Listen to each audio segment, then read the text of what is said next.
ఇప్పటి వరకు మనం హైదరాబాద్ పోలీసులు చేపట్టిన కార్యక్రమం చూసాం. ఇక తెలుగు రాష్ట్రాల్లో ముఖ్యంగా విశాఖపట్నం తీసుకుంటే ఆంధ్రప్రదేశ్కి రాబోయే కాలంలో ఒక ప్రత్యేక రాజధానిగా కాబోతుంది. అటువంటి ప్రాంతంలో పోలీసులు కూడా ఎక్కువగా దృష్టి సారించారు.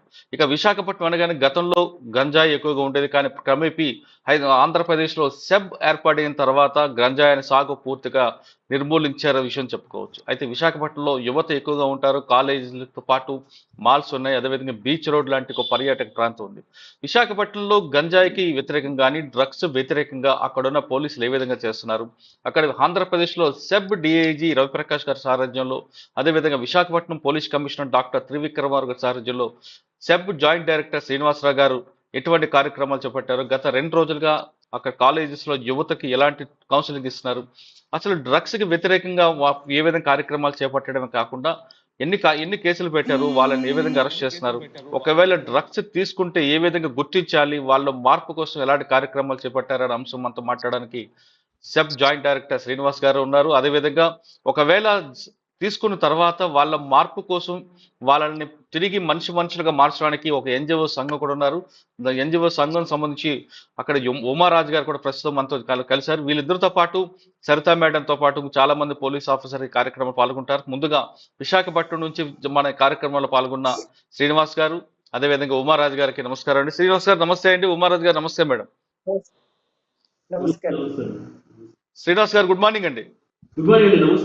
శ్రీనివాస్ గారు, మనం చూస్తున్నాం గత 2 రోజులుగా విశాఖపట్నంలో ప్రత్యేక కార్యక్రమం చెప్పారు. అంటే ఆంధ్రప్రదేశ్ లో డ్రగ్ వ్యతిరేకంగా ఆంధ్రప్రదేశ్ తయారు చేయడానికి సెబ్ అని ఒక ఏర్పాటు అయింది. అక్కడ ఆంధ్రప్రదేశ్ ప్రభుత్వం ఏర్పాటు చేసిన తర్వాత అప్పుడులో ఉన్న రమేష్ రెడ్డి గారు కావచ్చు, ఇప్పుడున్న రవిప్రకాష్ గారి సారథ్యంలో సెబ్ చాలా విస్తృతంగా వెళ్ళడం, అంటే 3 రకాలుగా దీన్ని డివైడ్ చేశారు. అంటే సాగు, తర్వాత ట్రాన్స్పోర్ట్, తర్వాత వాళ్ళని ఐడెంటిఫై చేయడం, తర్వాత వాళ్ళ మార్పు తీసుకురావడం, గంజాయి సాగు పండించిన వాళ్ళకి మరి వాళ్ళు అటువైపు వెళ్లకుండా కమర్షియల్ పంటలు కూడా వేయించడం వంటి సరికొత్త కార్యక్రమాలు తీసుకొచ్చి మార్పు అనే కార్యక్రమం చేపట్టారు.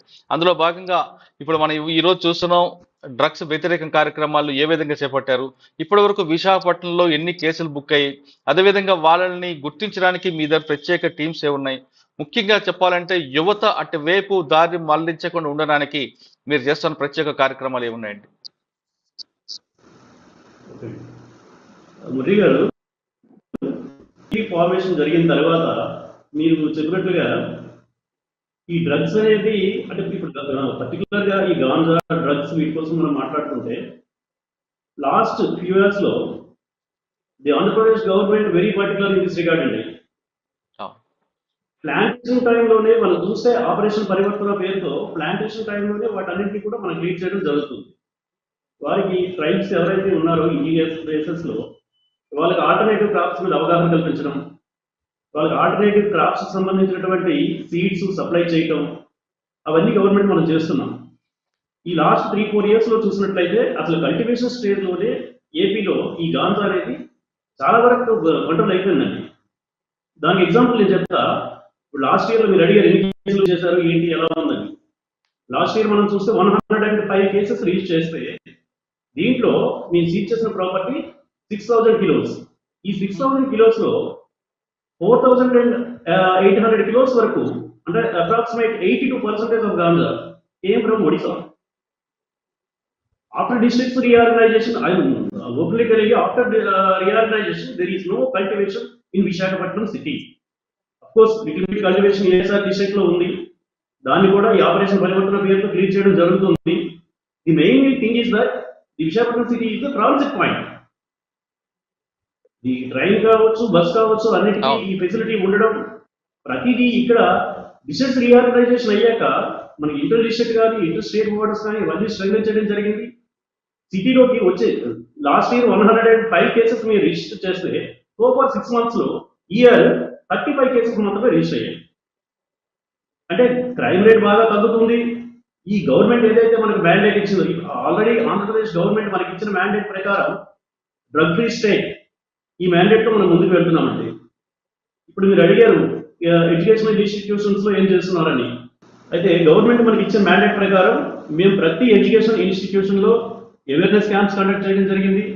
ఆల్రెడీ 146 ఇన్స్టిట్యూషన్స్ ఐడెంటిఫై చేసాం, అక్కడ హోర్డింగ్స్ పెట్టాం. ప్రతి కాలేజ్ లో కూడా డ్రగ్ ప్రివెన్షన్ కమిటీలు ఏర్పాటు చేసాం. ఎన్జిఓస్ తో లాస్ట్ 1 వీక్ ఏదైతే on the eve of international anti drug abuse day ఉందో దీన్ని దృష్టిలో పెట్టుకుని లాస్ట్ 1 వీక్ గా మేము అవేర్నెస్ క్యాంప్స్, ర్యాలీస్ ఇవన్నీ ఆర్గనైజ్ చేస్తూ వస్తున్నాం. ఈ రోజు కూడా భారీ ఎత్తున అన్ని కాలేజెస్ లో కూడా అవగాహన కార్యక్రమాన్ని కల్పిస్తున్నాం. సార్ మీరు డ్రగ్స్ వ్యతిరేకం కార్యక్రమాలు చేపడుతున్నారు కానీ విశాఖపట్నం బీచ్ కానీ లేదంటే భీమిల్ రోడ్లో లేదా కొన్ని ప్రాంతాల్లో అక్కడక్కడ గంజాయి సాగు లేదు కానీ గంజాయి పీల్చుకునే వాళ్ళు కనిపిస్తుంటారు. అంటే వాళ్ళని ఏ విధంగా ఐడెంటిఫై చేస్తుంటారు? ఓకే, ఫస్ట్ దీంట్లో టూ థింగ్స్ అండి. మనం ఈ గాంజా డ్రగ్స్ ఈ సబ్జెక్ట్కి వచ్చేసరికి the parent role is very much crucial. Parents అనేవాళ్ళు పిల్లల పట్ల పూర్తి అవగాహనతో ఉండాలి. వాడు సడన్ గా ఏమైనా బిహేవియరల్ చేంజెస్ వస్తున్నాయా, ఫ్రెండ్స్ సర్కిల్ వాడి యొక్క ప్రవర్తనలో ఏమైనా తేడా వస్తుందా, అవి గమనించి తెలుసుకోగలిగితే మనం ఇమీడియట్ గా వాడికి మనం కౌన్సిలింగ్ ఇవ్వగలమండి. విశాఖపట్నం సిటీలో మన సిపి గారు మార్పు కౌన్సిలింగ్ సెంటర్ ఏర్పాటు చేయడం జరిగింది. దీంట్లో ఎన్జిఓ ఆర్గనైజేషన్స్, డాక్టర్స్ అందరూ ఉన్నారు. వీరి ద్వారా సోఫార్ మన 250 ఆడ్ చిల్డ్రన్ కానీ డిఫరెంట్ కమ్యూనిటీస్ కి మనం కౌన్సిలింగ్ ఇవ్వడం జరిగింది. ఐడెంటిఫై చేయడానికి కోసం ఈ బీచ్ లో వీటిలో మట్టిలో కంటిన్యూస్ గా పోలీస్ పెట్రోలింగ్ వాచ్ ఉంటుంది. అలాగే క్రౌడ్ గ్యాదరింగ్స్ ఎక్కువగా ఎక్కడైతే ఉంటాయో ఆ లొకేషన్ లో మేము మార్పు అనే ఒక వెహికల్ ని మన సిపి గారు ఇనాగ్రేట్ చేశారండి. దీని ద్వారా ఒక డిఫరెంట్ వీడియోస్ మేము తయారు చేసి, అంటే డ్రగ్స్ తీసుకోవడం వల్ల ఎటువంటి నష్టం జరుగుతుంది, సామాజికంగా ఆర్థికంగా ఎలాంటి నష్టం జరుగుతుంది, పిల్లలు ఎలా సెంట్రల్ నర్వస్ సిస్టమ్ ఎలా దెబ్బతింటుంది, వీటి మీద పూర్తి అవగాహన కార్యక్రమాలు అన్ని గ్యాదరింగ్స్ ఉండే లొకేషన్స్ లో కూడా కంటిన్యూస్ గా డైలీ ఈ లొకేషన్స్ లో మేము కండక్ట్ చేస్తున్నాం. సార్ ఫైనల్లీ చెప్పండి. అంటే ఈ గంజాయి సాగుని మీరు అరికట్టారు కానీ గంజాయి రవాణా ట్రాన్స్పోర్ట్ అరికట్టడానికి మీరు సబ్ ఏం చేస్తుందండి? అంటే మీరు చెప్తున్నారు ఒరిస్సా నుంచి వస్తుంది అంటున్నారు కదా. మనకి ఒడిశా నుండి పర్టికులర్ గా యాక్సెస్ ఉండే ట్రైన్స్, కిరండాల్ ట్రైన్, అలాగే బస్సెస్, ఆర్టీసీ బస్సెస్ ఏవైతే ఉన్నాయో already me coordination meeting railway authorities, GRP and RTC authorities తో కోఆర్డినేషన్ మీటింగ్ పెట్టడం జరిగింది. వాళ్ళకి ఇన్ఫర్మేషన్ షేర్ చేస్తున్నాం. ఇంటర్ స్టేట్ నుండి వచ్చే ప్రతి బస్సు యొక్క లగేజ్ కూడా ఇక్కడ చెక్ చేయడం జరుగుతుందండి. ఇంటర్ డిస్ట్రిక్ట్ నుండి వచ్చే ట్రైన్ లో జిఆర్పి వాళ్ళ సపోర్ట్ తో మీ మొత్తం ట్రైన్ కూడా చెకింగ్స్ డైలీ ఉంటున్నాయి. దీనివల్ల ఇప్పుడు ఆ కేసెస్ రిపోర్ట్ అయ్యే crime 30 to 40% of crime already reduce అయిందండి. వాళ్ళతో కోఆర్డినేషన్ లో ఉన్నాం. ఇంటర్ స్టేట్ చెక్ పోస్టులు ఏవైతే ఉన్నాయో వాటిని కూడా కంప్లీట్ స్ట్రాంగిలింగ్ చేసామండి. వచ్చే ప్రతి వెహికల్ కూడా చెక్ చేయడం జరుగుతుంది. కాబట్టి ఇప్పుడు ట్రాన్స్పోర్టేషన్ కూడా బాగా కంట్రోల్ చేయగలిగాం. ఓకే సార్, డ్రగ్ అనగానే కేవలం గంజాయి కాకుండా ఇంకా వైట్ లైన్ అని కానీ ఇంకా రకరకాల కొకైన్ లాంటివి కూడా కనిపిస్తుంటాయి, వినిపిస్తుంటాయి. అటువంటి అంటే వైట్ లైన్ అంటే చీప్ క్వాలిటీ కాబట్టి దొరుకుతుంది. కొకైన్ లాంటివి అనేది దొరికే అవకాశం కనిపిస్తుందండి విశాఖపట్నంలో? అంటే అక్కడక్కడ లేదండి, సింథటిక్ డ్రగ్స్ అనేది విశాఖపట్నం సిటీలో లేదు. ఎప్పుడు 1-2 LSD బ్లాట్స్ సంబంధించిన కేసులు రిపోర్ట్ అయ్యాయి తప్ప, కాకుంటే సెడిటివ్ ఇంజెక్షన్స్ ఏవైతే ఉన్నాయో ఈ వెస్ట్ బెంగాల్ నుండి వస్తున్నాయండి. ఆ సెడిటివ్ ఇంజెక్షన్ అంటే వితౌట్ డాక్టర్ ప్రిస్క్రిప్షన్ అది ఇవ్వడానికి లేదు. ఆ ఇంజెక్షన్ ని ఇల్లీగల్ గా ట్రాన్స్పోర్ట్ చేసేసుకుని వాడటం జరుగుతుంది. వాటిని కూడా ఇటీవల సిపి గారు ఒక ప్రెస్ మీట్ పెట్టారు, మీరు చూసుకుంటారు. SCB and city police combine task మేము చేస్తాం. ఒక 7,000 వరకు ఆ సెడిటివ్ ఇంజెక్షన్స్ ని సీజ్ చేయడం జరిగింది. దీనిపై కూడా అప్ టు వెస్ట్ బెంగాల్ వరకు కింగ్ పిన్ ఎవరు ఉన్నారో వాళ్ళందరినీ అరెస్ట్ చేసి లోపల వేయడం జరిగింది. 8 మందిని అరెస్ట్ చేసాం. వీటిపైన సెన్స్ చాలా టఫ్ గా ఉంటుందండి. ఓకే సార్, మీరు గత 2 రోజులుగా కాలేజెస్ లో కానీ మాల్స్ లో కూడా విద్యార్థులకు అవగాహన కార్యక్రమాలు చేపడుతున్నారని చెప్పారు. అటువంటి ఇన్పుట్స్ ఏ విధంగా ఉన్నాయండి? ఇన్పుట్స్ బాగున్నాయండి. పిల్లలు, పేరెంట్స్ బాగా రెస్పాండ్ అవుతున్నారు. మనకి ఇప్పుడు చూసేటట్లయితే ఒక కాలేజ్ లో మేము అవేర్నెస్ క్యాంప్ పెట్టిన తర్వాత కాలేజ్ స్టూడెంట్స్ లో కానీ ఆ అవుటర్స్ కానీ ఎవరైనా ఇక్కడ కన్జంప్షన్ గాంజా కన్జంప్షన్ జరుగుతుంది అంటే మా యొక్క కాంటాక్ట్ నెంబర్స్ షేర్ చేశాం. ఇప్పుడు మాకు ఫస్ట్ ఇన్ఫర్మేషన్ వాళ్ళే ఇస్తున్నారు. మనకి ఈ మధ్య కాలంలో వస్తున్న సెబ్కి 14500 ఏదైతే గవర్నమెంట్ టోల్ ఫ్రీ నెంబర్ పెట్టిందో ఆ టోల్ ఫ్రీ నెంబర్కి ధైర్యంగా కాల్ చేయగలుగుతున్నారు. ఈ అవేర్నెస్ క్యాంప్స్ మనం కండక్ట్ చేయకుండా, ఈ భరోసా ఇవ్వకుండా ఉంటే అంత ధైర్యంగా ఆ పిల్లలు కాల్ చేసి చెప్పలేదు. ఆ కాలర్ యొక్క డీటెయిల్స్ ఇవన్నీ మేము కాన్ఫిడెన్షియల్ గా వస్తున్నాం. 14500 వచ్చే ప్రతి కాల్ కూడా ఇమీడియట్ గా రెస్పాండ్ అయ్యి దాన్ని ట్రేస్ అవుట్ చేసి దాన్ని ప్రివెంట్ చేయడానికి ట్రై చేస్తాం. సార్, మీ దగ్గర గతంలో కౌన్సిలింగ్ చేసుకున్న తర్వాత కొంతమంది మారారు, కానీ మరి కొంతమంది మారకుండా అక్కడక్కడ తిరుగుతున్నట్లుగా ఇన్ఫర్మేషన్ వస్తుంది. అటువంటి వాళ్ళ మీద మీరు నిఘా పెడుతున్నారేమో? రెడ్డి గారు, రౌడీ షీట్స్ ఎలా అయితే ఎవ్రీ వీక్ 2 weeks కి మనం పోలీస్ స్టేషన్ లో కౌన్సిలింగ్ ఇస్తుంటాం, మీరు చూస్తుంటారు సండే. అవును. విశాఖపట్నం సిటీలో SCB every week, every 2 weeks ఎవరెవరైతే మేము పెడ్లర్స్ ని, కన్జ్యూమర్స్ ని ఐడెంటిఫై చేస్తామో వాళ్ళని పిలిపించి వాళ్ళతో మాట్లాడుతున్నాం. వాళ్ళ డైలీ యాక్టివిటీ మేము చూస్తున్నాం. అందువల్ల వాడు ఏం చేస్తున్నాడు అనేది ఎవ్రీ వీక్ మాకు వాచ్ ఉంటుంది. 256 పెడ్లర్స్ ఐడెంటిఫై చేసాం. ప్రతి పెడ్లర్ మీద మా వాచ్ ఉంటుంది. ఒక్కసారి క్రైమ్ చేసేవాడు విశాఖపట్నంలో రెండోసారి చేయాలంటే భయపడే విధంగా మన గౌరవ సిపి గారు కూడా ఈ విషయంలో చాలా పర్టికులర్ గా ఉన్నారు. ఎస్సీబీ కూడా చాలా పర్టికులర్ గా ఉంది. గవర్నమెంట్ మ్యాండేట్ ఏదైతే ఉందో ఆంధ్రప్రదేశ్ ని డ్రగ్ ఫ్రీ స్టేట్ చూడాలని అనుకుంటున్నారో దానికంతా మేమంతా కలిసికట్టుగా పనిచేస్తున్నాం. మీరు ఒక్క నిమిషం లైన్ లో ఉండండి సార్. పక్కన మన ఉమారాజ్ గారు ఉన్నారు. అంటే ఎవరు డ్రగ్ తీసుకున్నారో వాళ్ళని ఏ విధంగా కౌన్సిలింగ్ చేస్తారో విషయాన్ని మేడం ఒకసారి మీద చాలా గతంలో కూడా మీరు మీ కౌన్సిలింగ్ సెంటర్ ద్వారా చేశారు. ఎటువంటి అంటే ఏ ఏజ్ గ్రూప్ వాళ్ళు ఎక్కువ వస్తున్నారండి? వాళ్ళని ఏ విధంగా మార్పు తీసుకొస్తున్నారు? పేరెంట్స్ వాళ్ళ యొక్క వెర్షన్ ఏముంది? అసలు డ్రగ్ తీసుకున్న వ్యక్తిని ముందే ఎలా గుర్తించాలండి పేరెంట్స్? ఇక్కడ గ్రీన్ వ్యాలీ ఫౌండేషన్ అయితే మాత్రం మాకు చిన్న చాలా మంది యంగ్స్టర్స్ నుంచి ఏజ్డ్ వరకు 60 ఏళ్ల వరకు కూడా ఉండే మనుషులు వస్తూ ఉన్నారండి. అట్లానే చదువుకోని అసలు ఏమి చదువుకోని వాళ్ళ నుంచి డాక్టర్స్ లేకపోతే మన పూజారులు అట్లాంటి వాళ్ళని కూడా ట్రీట్ చేయడం జరిగింది. అంటే ఇది ఒక జబ్బు అనేది అన్నప్పుడు ఎవరికైనా ఎలా అయినా అంటే మా దగ్గరికి వచ్చే వాళ్ళు already they are not in use and abuse, they are in addiction లో వచ్చిన వాళ్ళకి మేము ఇక్కడ వైద్యం చేస్తూ ఉంటాం. అట్లా రీహాబిలిటేషన్ అనేది జరుగుతుంది. గ్రీన్ వ్యాలీలో 3 ప్రాజెక్ట్స్ నడుస్తున్నాయండి. ఒకటి సిపిఎల్ఐ అంటే అది ప్రివెంటివ్ మెథడ్ అనమాట, ప్రివెన్షన్ కోసం. మనకి 2018-19 సర్వే తర్వాత ఏదైతే మనకి బార్డర్ లో టెర్రరిజం ఎంత భయంకరంగా ఉందో అంతే విధంగా మన దేశంలో నార్కో టెర్రరిజం అంతే విధంగా ఉంది అనేది గుర్తించిన తర్వాత గవర్నమెంట్ 3 స్ట్రాటజీస్ చేశారు కదండి.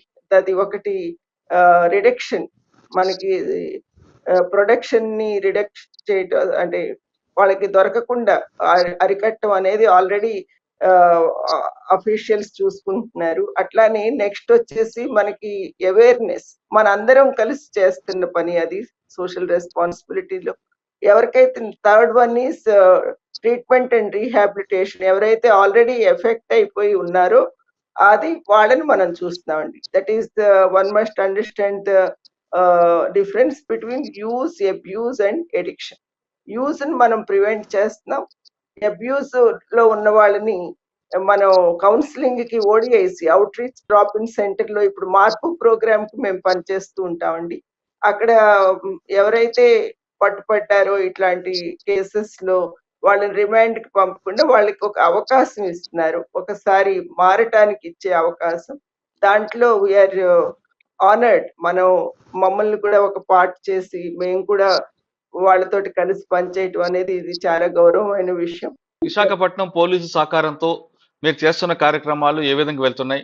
పోలీసులు మిమ్మల్ని భాగస్వామ్యం చేయడం పట్ల మీకు వచ్చే ఇన్పుట్స్ ఎలాగున్నాయండి? చాలా బాగుందండి. ఎందుకనంటే మనకి ఇప్పుడు ఎవరినైతే వాళ్ళు పట్టుకున్నారు రిమాండ్ లోకి పంపకుండా వాళ్ళకి ఒక మారటానికి ఇచ్చే అవకాశంలో మేము కూడా ఒక భాగం. అక్కడ స్క్రీనింగ్ కమిటీ ఉంది, కొంతమంది డాక్టర్స్, దాని తర్వాత పోలీస్ అఫీషియల్స్, దాని తర్వాత ఒక సోషల్ వర్కర్స్, ఇట్లా మన అందరం కలిసి స్క్రీనింగ్ చేయటంలో ఫస్ట్ కొన్ని లక్షణాలు physical and mental health issues తీసుకుని ఆ తర్వాత వాళ్ళు యూజ్ లో ఉన్నారా, అబ్యూజ్ లో ఉన్నారా, ఎడిక్షన్ లో ఉన్నారా అనేది చూస్తారు. ఒకవేళ అబ్యూజ్ లో ఉన్నారనుకోండి, అబ్యూజ్ అండ్ యూజ్ లో ఉన్న వాళ్ళని జాగ్రత్తగా సార్ చెప్పినట్లు ఉంచడం, ఒక 4-5 వీక్స్ వాళ్ళు రావటం జరుగుతుంది. ఆ తర్వాత ఫర్ ఎగ్జాంపుల్ ఒక అబ్బాయి డ్రాప్ అవుట్ అనుకోండి, college drop out, school drop out అనుకోండి, మనం అతన్ని ఇంప్రూవ్మెంట్ ఎలా ఉంది వీక్లీ, అట్లానే పేరెంట్స్ తో పాటు రావాలి. అతను చాలా మంది పేరెంట్స్ కి తెలియదు వాళ్ళ పిల్లలు ఏం చేస్తున్నారు అనేది. సడన్లీ మా అబ్బాయిని పోలీస్ పట్టేశారు అనేదే వస్తుంది, పోలీస్ కేసులో నుంచి తప్పించాలని చూస్తారు తప్ప మనకి ఎడిక్షన్ లో నుంచో లేకపోతే అబ్యూస్ లో నుంచో తప్పించాలనే ఉండదు. వాళ్ళకి ఒక భరోసా ఇస్తాం మేము. మిమ్మల్ని, మీ అబ్బాయిని కాపాడటానికి, మీ ఫ్యామిలీని కాపాడటానికి మేము చేసే దాంట్లో సహకరించాలి అనేది వాళ్ళు అర్థం చేసుకుంటారు. ఆ తర్వాత మంచి రిజల్ట్స్ కనిపిస్తున్నాయండి.